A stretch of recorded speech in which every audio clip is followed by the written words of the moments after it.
अस्सलाम वालेकुम। आज हम इस वीडियो में विलियम वर्ड्सवर्थ की poem the Rewari of poor सूजन को डिस्कस करेंगे। ये एक बहुत ही खूबसूरत सी पोएम है और विलियम वर्ड्सवर्थ जाने जाते हैं इंग्लिश लिटरेचर में लव ऑफ नेचर के बारे में। नेचर से ये बहुत ज़्यादा मोहब्बत करते हैं, वही नेचर इस पोएम के अंदर भी आपको मिलेगी। तो सबसे पहले हमें एक और बात भी जान लेनी चाहिए कि रेवरी का क्या मतलब होता है। रेवरी का मतलब होता है डे ड्रीम, यानी दिन के अंदर ख्वाब देखना। तो चलें अब हम स्टार्ट करते हैं इस पोएम को। At the corner of would street when day light appear. Would street के कोने पर जब सूरज की रोशनी ज़ाहिर होती है। Hanks a thrust that sings loud, it has संग फॉर 3 years। इस कोने पर थ्रश परिंदा लटका हुआ ज़ोर ज़ोर से गीत गाता है। ये परिंदा 3 साल से वहाँ पर गाना गा रहा है। पुअर सूजन has passed by the spot and has heard. जो गरीब सूजन है वहाँ से गुज़रती है और सुनती है। In the silence of morning the song of the bird. सुबह की खामोशी में परिंदे का गाना। अच्छा, नेक्स्ट आगे विलियम वर्ड्सवर्थ कहते हैं, it is a note of enchantment what else her she sees. कि ये तो एक दिलकश गीत की धुन है, लेकिन सूजन को क्या दुख हुआ है। सूजन देखती है अ mountain is sending a vision of trees, कि अपने तसव्वुर में एक पहाड़ जैसे ऊपर की जानिब उठ रहा हो। दरख्तों की झुंड का तसव्वुर, यानी वो जो सूजन है जैसे ही उस थ्रश बर्ड के गाने को वो सुनती है तो अपने तसव्वुर में, अपने इमेजिनेशन में वो पहाड़ को देखती है जो कि ऊपर की जानिब उठ रहा है, और अपनी इमेजिनेशन में वो दरख्तों की झुंड को का तसव्वुर करती है। मतलब अपने इमेजिनेशन में वो दरख्तों के झुंड को देखती है। यानी ये सब कुछ उसके साथ हुआ है जब उसने वो गाना सुना है उस थ्रश बर्ड का, यानी एक गाने से उसको इमेजिनेशन में वो खो गई है। नेक्स्ट हम ये देखते हैं, bright volumes of vapour through Lothbury glide.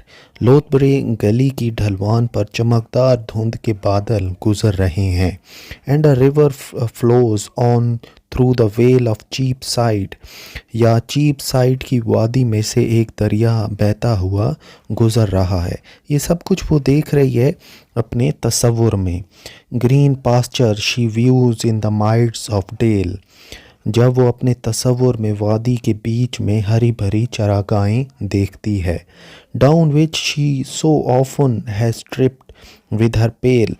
जिन वादियों में वो अपना पानी का बर्तन उठाए अक्सर चला करती थी।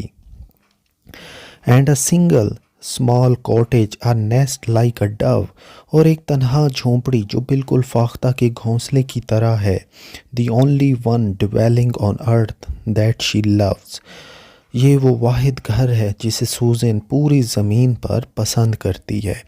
यानी अब हमें ये पता चला कि ये जो सूजन है ये कभी किसी वक्त में अपने गांव में या पहाड़ों में रहा करती थी, और इसको किसी काम की वजह से अब शहर में आना पड़ा। शहर में अब ये जॉब करती है या किसी बड़े से मालिक के घर पे ये काम करती है, और वहाँ पर ये रोज़ जाती है सुबह के टाइम पानी भरने के लिए। और पानी भरते वक्त इसने एक थ्रश बर्ड को गाना गाते हुए सुना है।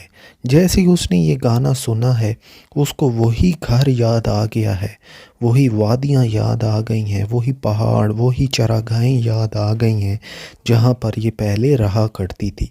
और वो उसी गाने को सुनते सुनते एक दिन के ख्वाब के अंदर अपने आप को वो उसने मगन कर लिया। यानी वो उसी गाने को सुनते सुनते वो उसी जगह पर पहुंच गई है, उसी वादियों में पहुंच गई है जहाँ पर वो शहर में आने से पहले रहा करती थी। यानी सिर्फ एक गाने ने उसको उसकी इमेजिनेशन को इतना मोटिवेट कर दिया है, इतना एक्सपेटाइट मतलब इंस्पायर कर दिया है कि वो अब अपनी इमेजिनेशन में अपने उसी घर को देख रही है जहाँ पर वो रहा करती थी, जो कि एक परफेक्ट दुनिया को जिसको वो कहती है।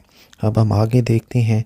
She looks and her heart in heaven, वो देखती है और उसका दिल उसे आसमान तक ले जाता है।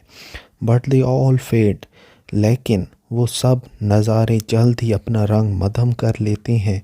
The mist and the river, the hill and the shade, धुंधला धुंधला सा समा, दरिया, पहाड़ी और उसका साया। The stream will not flow, कोई नदी नहीं बहेगी। The hill will not rise, और कोई पहाड़ी ऊपर की जानिब नहीं उठेगी। And the colours all and the colours have all passed away from her eyes, और ये तमाम रंग सूज़न की आँखों से गायब हो गए हैं। यानी आखिरी लाइनों में हम ये जानते हैं, यही आखिरी लाइनें हैं इस पोएम की, और इसमें हमने ये जाना है कि उसका जो ख्वाब है सूज़न का, वो अब ख्वाब यहाँ पर ख़त्म हो रहा है। और जैसे वो जो दिन में जो रेवरी थी, दिन का जो ख्वाब था, वो उसका अब यहाँ पे ख़त्म हो रहा है। और अब वो सोच रही है कि मैं दोबारा से जो हकीकत की दुनिया है वहाँ पर आ गई हूँ।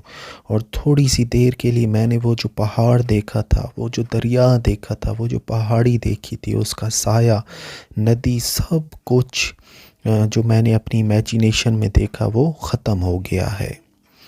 चलें अब हम इस पोएम की समरी कर लेते हैं। पुअर सूज़न एक दिन के अंदर ख्वाब देखती है, और उसका जो ख्वाब है वो उसको आसमानों की तरफ ले जाता है। वो अपने ख्वाब के अंदर दरख्तों के झुंड को देखती है, फिर वो अपने उस छोटे से कॉटेज को देखती है जो कि एक फाख्ता के घोंसले की तरह है पहाड़ियों के अंदर।